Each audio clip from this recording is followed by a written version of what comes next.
I had no real view of what a real relationship was like, you know, and I was always so chaotic. I was never stable mentally or emotionally enough to be in a relationship.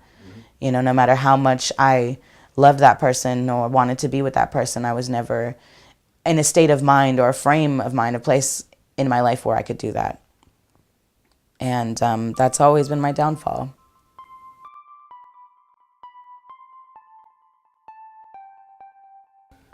I heard a counselor tell my mom, I don't remember how old I was, 6, 7.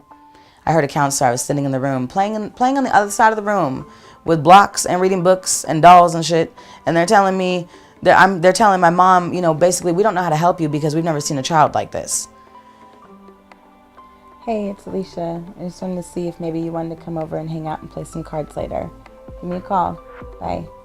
Yeah, like throughout my life though, it was just ups and downs all over the place. When I was in high school was when I was the worst. I was so out of control. I was crazy. I don't even remember where I was mentally, but I know that I was not in a good place. I was crazy. I ended up in a behavioral classroom halfway through freshman year, and on an IEP for in school. Then sophomore year, I moved to Gladstone, and during that time, I got put on probation.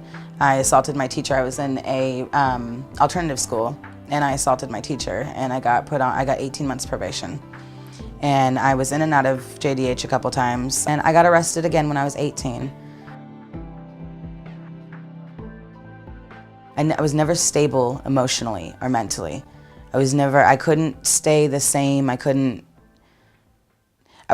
changed like every 5 minutes, you know, like I'd wake up not knowing what kind of mood I was going to be in. My mom used to always tell me, you know, sometimes I don't want to come home from work because I don't know what type of mood you're going to be in. I never know what type of mood you're going to be in. Hey, what's up? What are you doing? Not much. That's cool. That's cool. Hey, I wanted to see if you wanted to hang out later, if you play some cards or something. Maybe a board game. Yeah, sound good? It would feel like there was a bunch of bouncy balls bouncing around inside me, and each one of them was a different emotion. And they would bounce around so much, and as they're bouncing around, they get bigger and bigger and bigger, to the point where there's no more room to bounce. And I'm just like about to burst with like anger, happiness, sadness, every kind of emotion. Cutting was like, it was a relief. It really was. It was like when I cut myself and I saw the blood coming out, it felt like all those little bouncy balls were coming out in that blood. I know that sounds crazy, but I know a lot of people have felt that way about cutting. It is a relief. It is a way to control the pain that you can't control.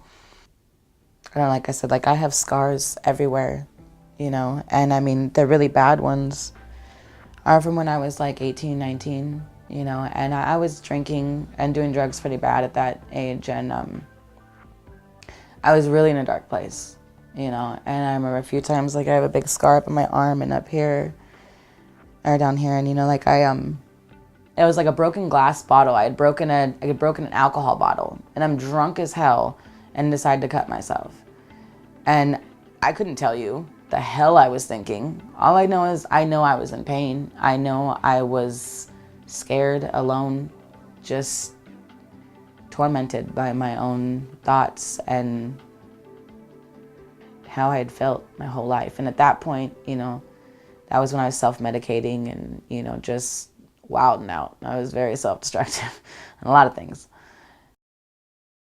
Like with my daughter's dad, I used to get mad and throw knives at him. I used to get mad and I threw a wrench at his head. It flew right past his hair, put a hole in the bedroom door. Just because he'd make me mad, say something stupid, and I would just react. My whole problem was the people that I was with, they loved me, but I could not accept or believe that they loved me because I didn't love myself.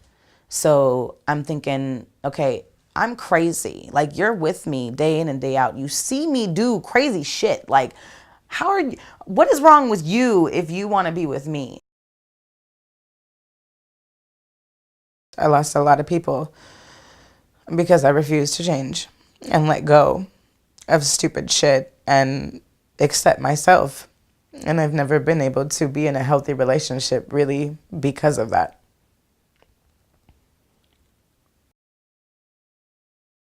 I like the new Allysha that I've become and the woman that I've become today. You know, I definitely, like I said, I have lived a life, but, you know, it's the past, you know, and I'm a new me now, and I'm a mom, so it's different. I have worked so hard to stay positive every second of every day and to change my whole outlook. And I have worked really hard and I have gone through a lot to get to where I'm at right now, emotionally and mentally.